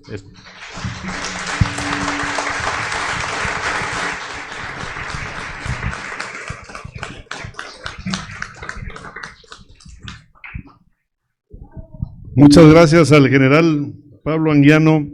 Muy completo el reporte y estamos muy agradecidos de que haya hecho un viaje especial para presentarnos a nosotros este proyecto, como dice, tan importante, que esperemos estarlo disfrutando y visitando pronto, allá el próximo año. Y le vamos a pedir que nos espere ahí tantito porque vamos a seguir con el plan. Antes también muchas gracias al doctor Miguel Ángel Narro por ponernos al punto de lo que están recibiendo ahora con el proyecto del Tren Maya. Y se me pasó dar las gracias a los compañeros del grupo de custodios del ferrocarril, hoy que es el Día del Ferrocarrilero, y nos están acompañando ahí junto con el decano, el licenciado Héctor Cárdenas, que aquí están con nosotros. Bueno, vamos a pasar al tercer punto, pero antes vamos a empezar también con el cuarto punto para que nos ayuden ustedes les van a pasar ya las papeletas para que hagan sus preguntas. Después de la tercera parte que vamos a iniciar ahorita, seguiremos con las preguntas que nos hagan llegar en base a lo que Luli le está pasando ahí las tarjetitas. Y en el cuarto punto tenemos en primer lugar al ingeniero Isaac Briceño Aguillón, que nos va a ayudar a comentar un poquito de esta presentación y algunas preguntas que le tenga al general. Muy bien. Primero, pues agradecer al general Pablo Anguiano su brillante exposición, muy bien presentada, del proyecto del Tren Maya, y decirle que como ferrocarrileros nos sentimos orgullosos, ya que después de muchos años el sistema ferroviario nacional aumentará su red, y qué mejor con una vía construida con altas especificaciones como nos lo acaba de presentar. Esto traerá indudablemente grandes beneficios para las comunidades por donde pasa esta vía de comunicación. Resumiendo, yo capto que Este proyecto traerá beneficios inmediatos. El primero que puedo deducir es que al introducir los trenes con 3 modalidades que mencionó, turista y larga distancia, para mover turistas con suficiente capacidad económica para pagar una tarifa más alta, y más aún importante, los trenes regulares, ya que tendrán un servicio turista y un servicio premier, como lo mencionó, ¿verdad? Esto moverá a personas de las comunidades con tarifa más baja, también como lo explicó. De esta manera, los nuevos servicios también serán de utilidad como un enlace cohesionador de la región, lo que conlleva a que además se sume a los beneficios que no solo en importe monetario, sino en una rentabilidad social. Mover trenes de carga por ferrocarril promoverán el desarrollo de industrias en la región, trasladando del autotransporte al ferrocarril aquellas cargas que por su volumen y destino tengan un recorrido igual o mayor a 500 kilómetros de distancia, la cual se considera económicamente rentable para un ferrocarril, logrando con ello disminuir la cantidad de camiones por carretera y consecuentemente reducir la emisión de contaminantes a la atmósfera. Según esto explicó, es del 1%, la más baja en todos los modos de transporte.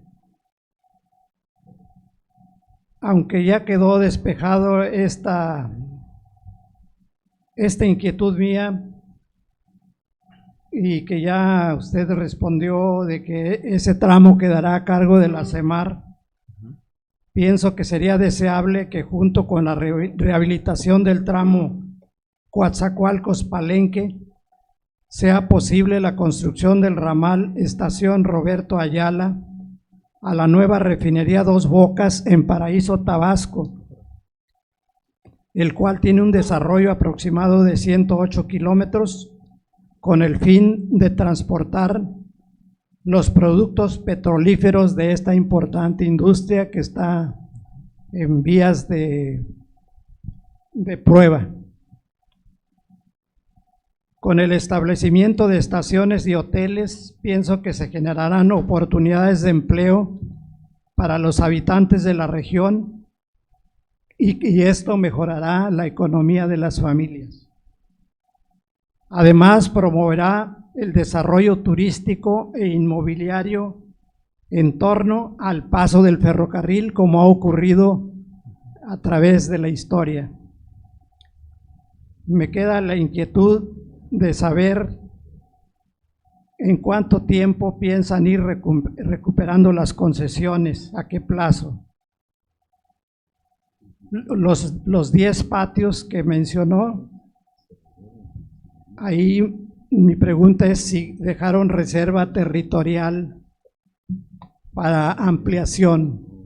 Mencionó 40 metros en vía abierta. Entiendo que no va a haber cruceros a nivel, que han sido un problema muy concomitante en las vías actuales de toda la red ferroviaria.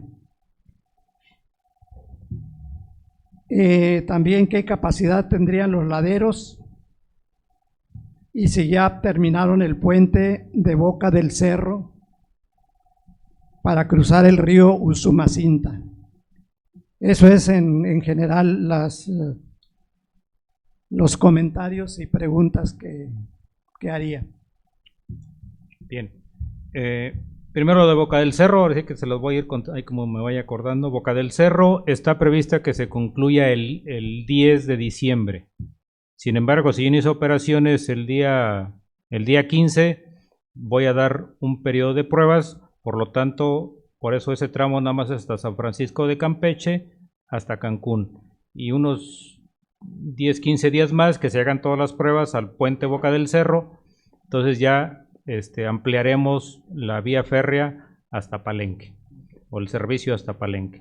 Pero está previsto el 10 de diciembre concluyan con Boca del Cerro, que es el río Usumacinta, uno de los más grandes de México.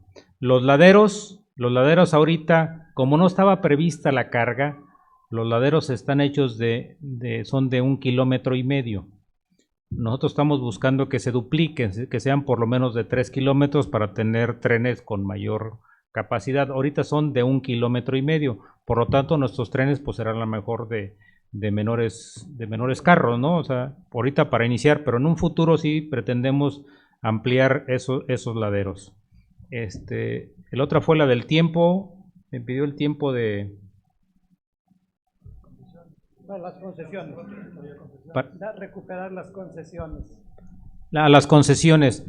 Para las concesiones, como ustedes saben, la ley marca 50 años. Entonces ahorita llevan cerca de, por ejemplo, Kansas City lleva 25 años con la concesión, le quedan otros 25 años, pero la intención inclusive del presidente pues, es bajarlas un poquito. Sabemos que es un problema político, legal. Por ejemplo, en Argentina son 2 años, las concesiones son de 2 años. Aquí son 50 años. Entonces el presidente ya hizo una modificación a la ley. A nosotros, tanto a la Secretaría de Marina como a la Secretaría de la Defensa Nacional, nos dio por tiempo indefinido. No hay para los títulos de asignación, no hay tiempo. Es decir, lo tenemos ya de por vida. A menos que llegue otro presidente y lo vuelva a cambiar, pues ya será otra cosa. Pero sí las concesiones va a tratar de acortarlas un poquito, ¿no? Ahorita pues yo creo que les quedan 25 años principalmente a esas 4 empresas, y a lo mejor en un futuro, pues, porque dice que se pueden renovar. Ahí ya veremos las siguientes administraciones si existe o no renovación de las concesiones. Y la reserva territorial en los patios, sí hay. Sí, ahorita para los patios estamos comprando lo necesario. Nosotros tenemos un proyecto tipo el de Irapuato, tener como un parque industrial ahí. ¿Cómo le llaman? Parque seco, parque terrestre.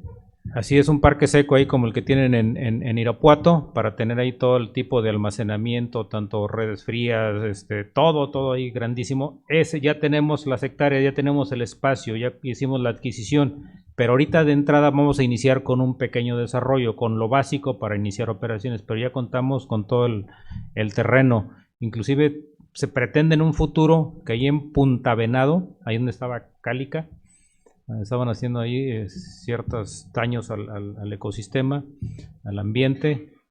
Se pretende ahí hacer un puerto, inclusive ya funciona ahorita como un puerto ahí, pero pretendemos en un futuro hacer un puerto de altura, porque Progreso tiene el problema de que nada más tiene su calado es de 9 metros y abajo tiene mucha piedra, entonces es difícil hacer un dragado. Entonces por eso se pretende a lo mejor desarrollar lo que es Campeche, probablemente Chetumal, y en Punta Venado se pretenden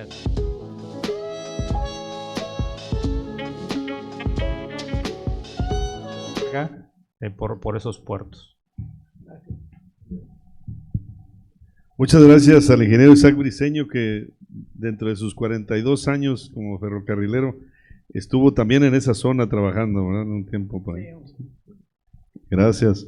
Ahora le cedemos la palabra al ingeniero Carlos Cerrillo. Buenas noches a todos y muchas gracias a la Casa de la Cultura por la oportunidad aquí de presentarnos, de colaborar en esta mesa redonda. Hago un paréntesis, aquí mi compañero David anunció que también estaba presente Rafael Moreno, muchos de aquí lo conocen, no vino porque tuvo un malestar físico de última hora y pues tuvo que ausentarse, pero él también estaba aquí previsto su participación. Muchas gracias, general. En verdad también la presentación la veo muy completa. Las dudas que traía yo, las inquietudes que traía, pues ya me las contestó en la presentación, que era precisamente donde estaba el centro de control de tráfico y también dónde estaría el de reserva, el de backup, que ahí lo mencionan también. Y también mencionaban de otros centros de procesamiento de datos, que no sé si van a estar juntos en el mismo sitio o también tienen otra localidad.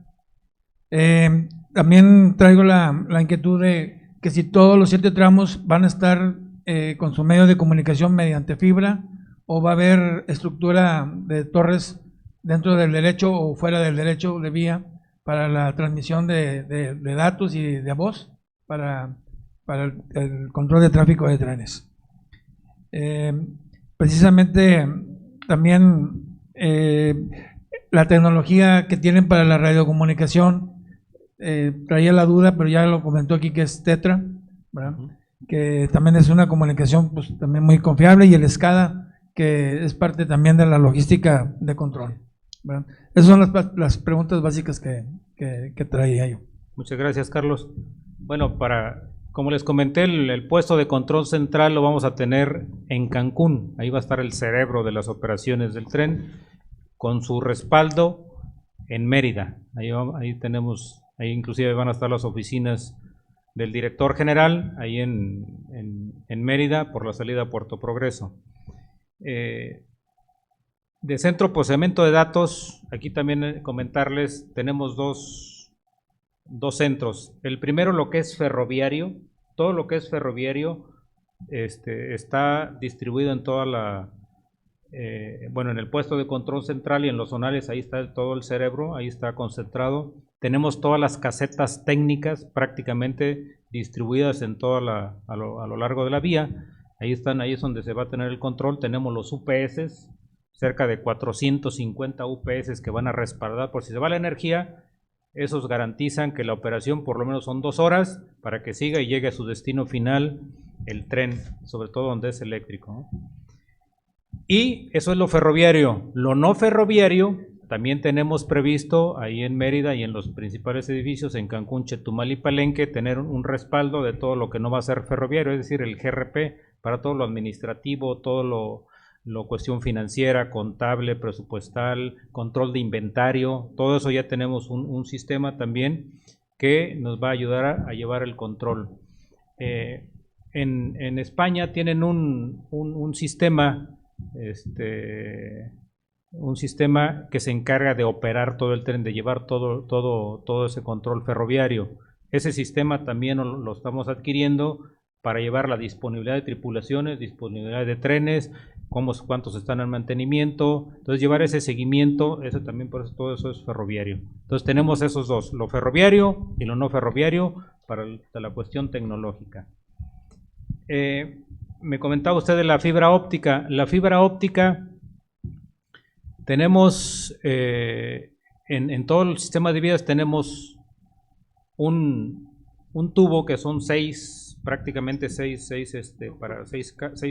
tubos, donde se va a poner ahí todo el sistema de señalización. Eso es a todo lo largo de la vía. Esa fibra, esos cables, los estamos comprando, esos vienen de Turquía. Ahí se hicieron las pruebas, inclusive me tocó ir ahí a Estambul a hacer esas pruebas, y todo esa cable lo va a proporcionar Turquía. Pero también tengo la fibra óptica. La fibra óptica, eso tengo el tritubo, tengo 3 tubos para la fibra óptica. El tren va a utilizar un tubo, me quedan 2 tubos disponibles. Y por ahí estoy haciendo ya negociaciones con Telmex, con Huawei, con varias empresas, para que yo les venda mi infraestructura y ellos puedan llevar servicio de internet, servicio de voz, servicio de datos a donde ellos quieran, dependiendo pues quién me dé mayor ganancia, ¿no? Ahorita estamos en esa negociación para poder utilizar esos otros 2 tubos, pero como ya tengo la fibra óptica yo instalada, pues ya va a ser más fácil. Entonces el que les va a cobrar a las empresas ahora soy yo, porque yo voy a ser dueño de la infraestructura, ¿sí? Entonces eso es en cuanto a la fibra óptica. Y sí está a lo largo de toda la vía, de los 7 tramos. Sí, comentaba usted también de la tecnología de Tetra. Es un sistema europeo. Como saben, nosotros tenemos la dependencia aquí de Estados Unidos. Sin embargo, Para los que son de comunicaciones expertos, pues se requiere algo que los interconecte. Ya lo tenemos para hacer esa interconexión entre el sistema europeo con los sistemas aquí sobre todo porque la Guardia Nacional va a traer el sistema gringo y nosotros vamos al sistema europeo. Entonces ya está esa interconexión, esa interfase para hacer esa conexión. Pues no sé si creo que fueron las preguntas, ¿no? Sí, y las torres de telecomunicaciones. Las torres. Las torres, como les decía, nuestro sistema europeo es un sistema RTMS nivel 1. ¿Qué quiere decir? Que el tren, conforme va pasando, va a tener balizas. Es decir, pasa el tren, se activa una baliza, entonces sé dónde va a estar el tren, por dónde va pasando y cuál es su ubicación. Y ahí lo voy a ir apartando, pues, más o menos por cantones. Cuántos cantones debo tener libres para que no vaya a tener yo un accidente. Entonces, de esa manera es como yo voy a controlar el tren. El sistema RTMS nivel 2, ese es vía satélite. Ese se controla el tren, pero ese no lo tengo, ese lo tiene el México-Toluca, el nivel 2. Es decir, los trenes los controlan vía satélite. Y eso lo tengo yo en mi sistema. A través, ¿cómo funciona eso? Pues tengo antenas, tengo sembradas durante todos los 1554 kilómetros, tengo esas antenas que me van a ir dando la información, inclusive para el internet, inclusive para la voz, para los datos que voy a tener que se van a proporcionar en el tren. Entonces, de esa manera garantizo yo la comunicación, garantizo los datos y todo lo que sea de comunicación, eso va a quedar bajo ese sistema Tetra.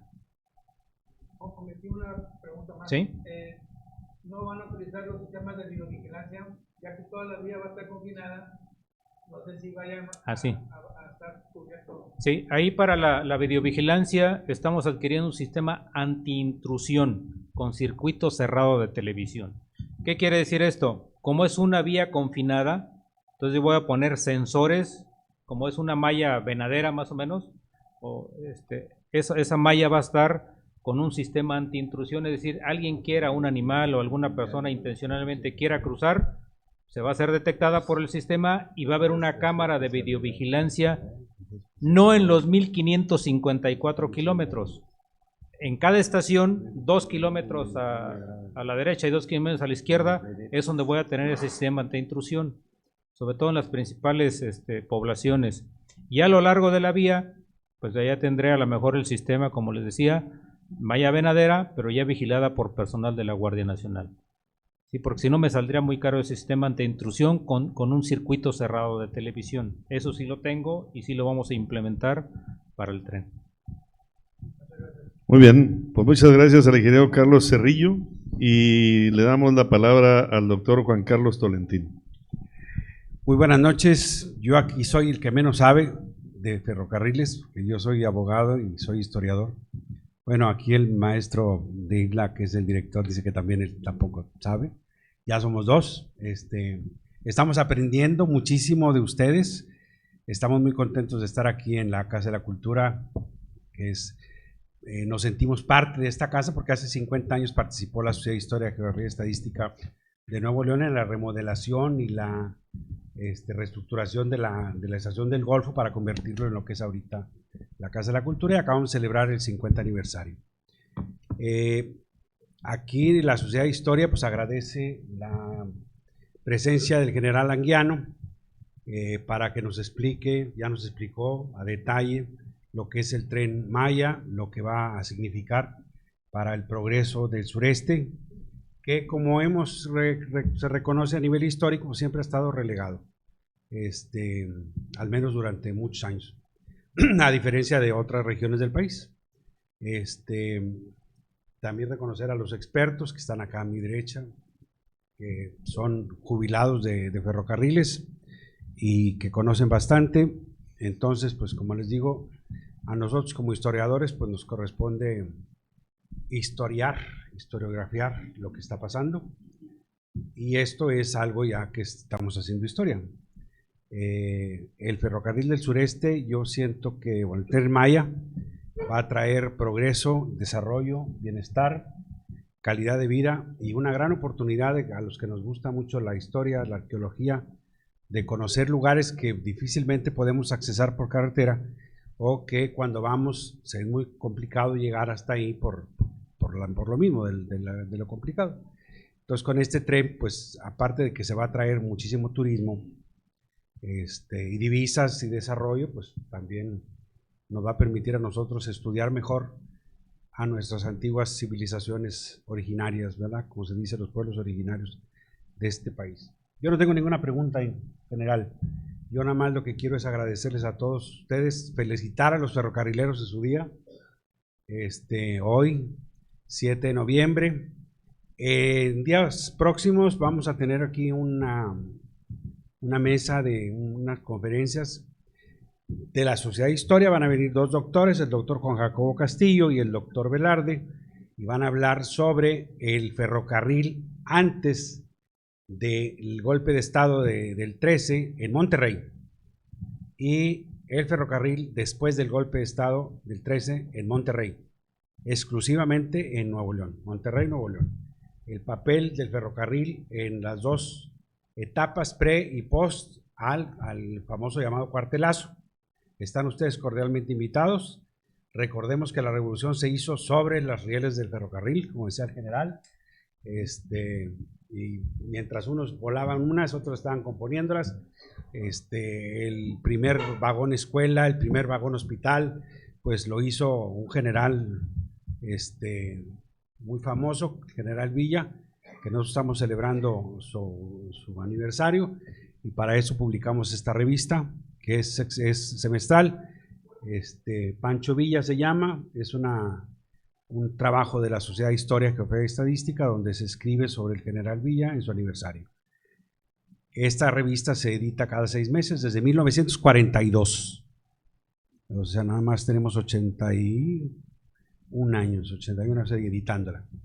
Entonces, sí nos interesa muchísimo el tema ferroviario desde el punto de vista histórico. Y a todos ustedes, pues muchas felicidades a los ferrocarrileros de toda la vida, y más que estamos aquí en la Casa de la Cultura, que era la antigua estación del Golfo. Y agradecer al maestro Isla por su prestancia siempre para facilitarnos el lugar. Y general, pues felicitaciones por su exposición, me parece muy brillante, y a nombre de la Sociedad de Historia, Geografía y Estadística y de la Sociedad Mexicana de Geografía y Estadística, quiero felicitar a todos ustedes por su brillante exposición y sus preguntas. Muchísimas gracias.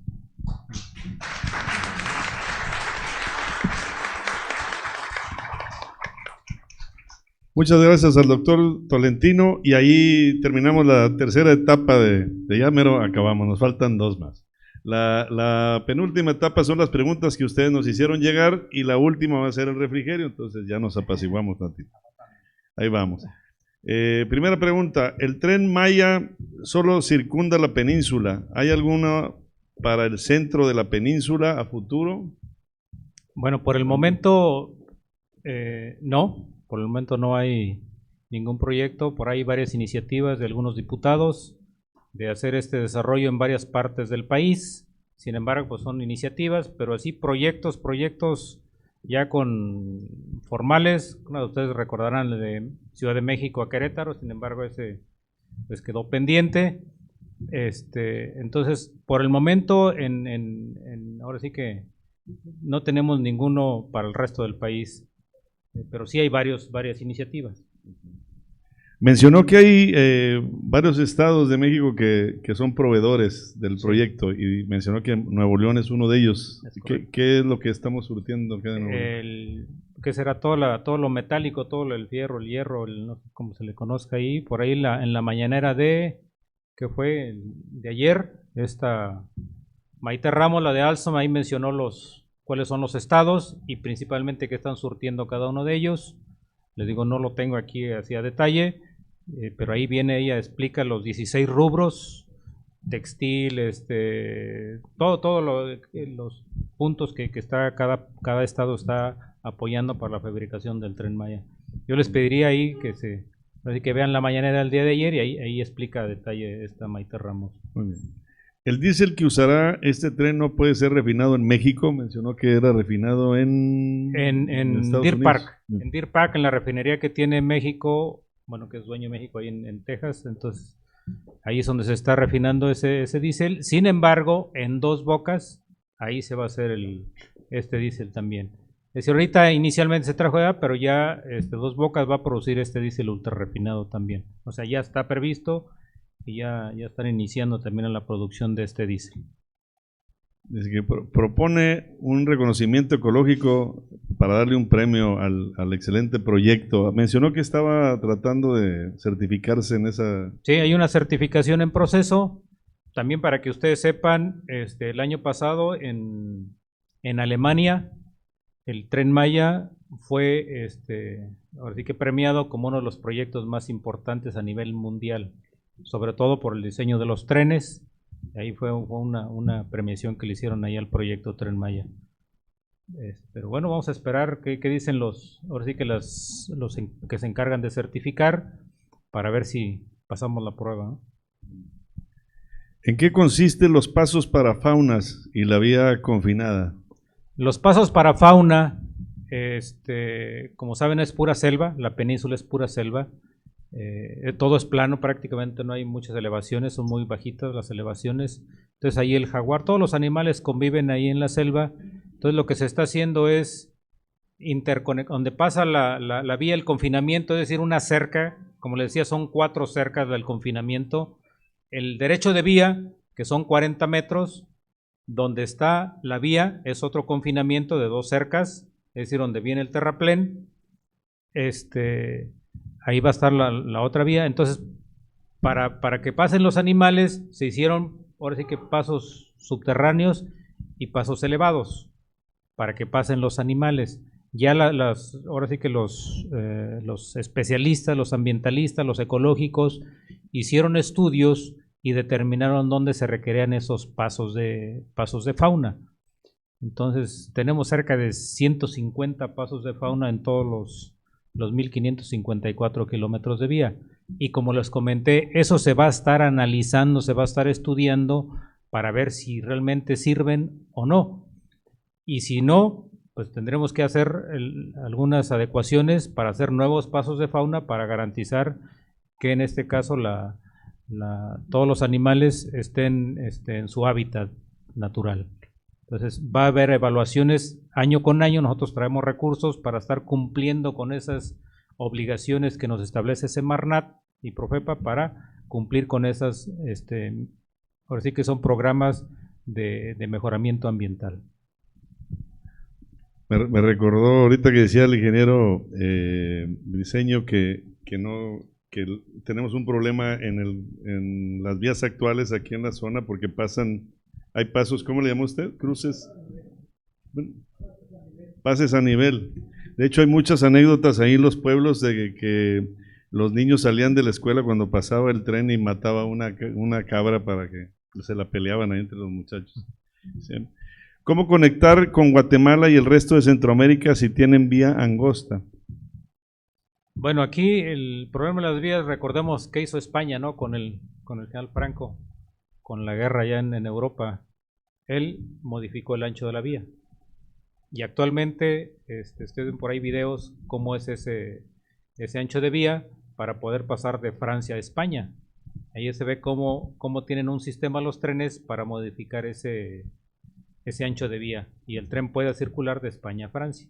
Fue una medida ahí por ahí que puso el gobierno español. Aquí, como ustedes saben, México con Estados Unidos y con Canadá pues tienen un acuerdo comercial, por lo tanto, al momento de que se construyen los trenes se debe tomar en cuenta esos tratados de libre comercio. En este caso, si lo vamos a hacer con Guatemala o Guatemala se va a ver esa interconexión, se tiene que tomar en consideración. En este caso nosotros ya tenemos el tren, si Guatemala quiere pasar acá con nosotros, pues tiene que cumplir con el sistema RTMS o como lo estamos haciendo ahí con Palenque, pues que me deje los trenes ahí en Chetumal y yo me encargo de moverlos al resto del país. Como ustedes saben, las concesiones pues tienen los derechos, ¿no? Derechos de paso. Entonces, pues básicamente es lo que haríamos ahí con Centroamérica, pero sí es un proyecto ahí en Chetumal, hacer la interconexión allá con Centroamérica. Eso es en un futuro, o sea, sí lo tenemos previsto y sí hay mucho interés. Nada más que qué pasa ahí, creo que en Honduras hay un proyecto chino, ya ven, los chinos son muy agresivos también, Entonces allí empezamos porque nosotros tenemos un sistema europeo, pero sin embargo aquí tenemos de vecinos Estados Unidos, entonces empieza un problema ahí económico, comercial, ¿no? Entonces, pero sí estamos en condiciones y estamos trabajando sobre eso. Ok, vamos a dar paso a 2 preguntas más para ya cerrar la noche. Dice que en Escárcega y Chetumal la carretera llueve mucho, hay lluvias muy intensas. ¿Existen riesgos al respecto para el Tren Maya en esta temporada? Bien, para esto el Tren Maya se hicieron un estudio de 100 años de lluvia para ver qué tanto sube el nivel del agua. Y en base a eso se determinó un nivel al cual debe ir construida la vía. Esa se la llamó la rasante, de tal forma que la rasante va a estar en todos los 1554 a la misma altura. Por lo tanto, existen lugares, inclusive tenemos terraplenes cercanos a los 35 metros. Hay terraplenes muy altísimos. Entonces, para mantener esa rasante en todos los 1550, inclusive en algunos tenemos, por eso se hicieron viaductos, porque la rasante era muy alta, entonces mejor haces el viaducto y ya, claro, sale un poquito más caro, inclusive también por las zonas de karsticidad. Si se tuvieron que hacer esos viaductos para no dañar los cenotes, para no dañar las zonas kársticas de la península, entonces hicieron esos viaductos y como les digo, la rasante para mantener, de tal forma que si llegara a haber mucha lluvia, pues no vamos a decir que no se daña, a lo mejor sí nos llevan parte del terraplén, pero para eso tenemos las bases de mantenimiento que van a estar al pendiente, donde vamos a tener tierra, balasto, vías, durmientes, todo para hacer la reparación de inmediato, ¿no? Por ahí creo que no sé en qué año, por ahí sí al FIT, por ahí 10 kilómetros de vía, quedaron prácticamente la vía vacía, y ese fue uno de los motivos que el servicio empezó a decaer, el servicio de carga quedaba ahí en el FIT. Entonces sí, se hicieron los estudios para cuidar ahora sí que esas lluvias que son inclusive los mismos huracanes que llegan a pasar ahí por la península. Entonces sí está considerado y sí lo tenemos previsto. Muy bien, y la última pregunta, ¿no es peligroso tener el cerebro en una zona de huracanes como Cancún, que pudiera estar en algún otro al lado como Valladolid? Bien, todo eso se tomó en consideración, inclusive las estaciones están hechas para aguantar los huracanes, es decir, la construcción está considerando todo, como les digo, la lluvia, los huracanes, los vientos, y Cancún es la construcción en este caso del puesto de control central, está precisamente diseñado para aguantar para soportar los huracanes. Y como les comentaba, para eso tenemos, en Mérida tenemos ahí el secundario, el puesto de control secundario, por si llegara a tener ese daño, entra en funcionamiento el secundario que va a estar en Mérida. Entonces tenemos ese respaldo en caso de que llegara a pasar. ¿Por qué lo decidimos hacer en Cancún? Porque es donde tenemos la mayor demanda. Ahí es donde va a estar prácticamente, porque son 10,000 pasajeros, según los cálculos que hicimos, 10,000 pasajeros diarios. Por ahí sigue Mérida con cerca de 5,000, pero ahí es donde tenemos la mayor demanda. Entonces por eso se decidió que fuera ahí en Cancún. Pero sí se consideró esa parte. Muy bien. Bueno, pues en nombre de la Casa de la Cultura de Nuevo León, presidida por Pedro de Islas, y a nombre del Museo del Ferrocarril, les damos las gracias primeramente al general y a todos ustedes que han estado muy atentos durante estas 2 horas y se nota que la presentación nos ha impactado y la participación de todos así lo demuestra. Ojalá el proyecto siga adelante, siga en pie y nosotros estaremos muy atentos a ver cómo proseguimos y con todas las actividades aquí de la Casa de la Cultura. Como les decía, el último punto es un refrigerio que vamos a tener aquí, así que no se vayan y aquí seguimos platicando. Muchísimas gracias.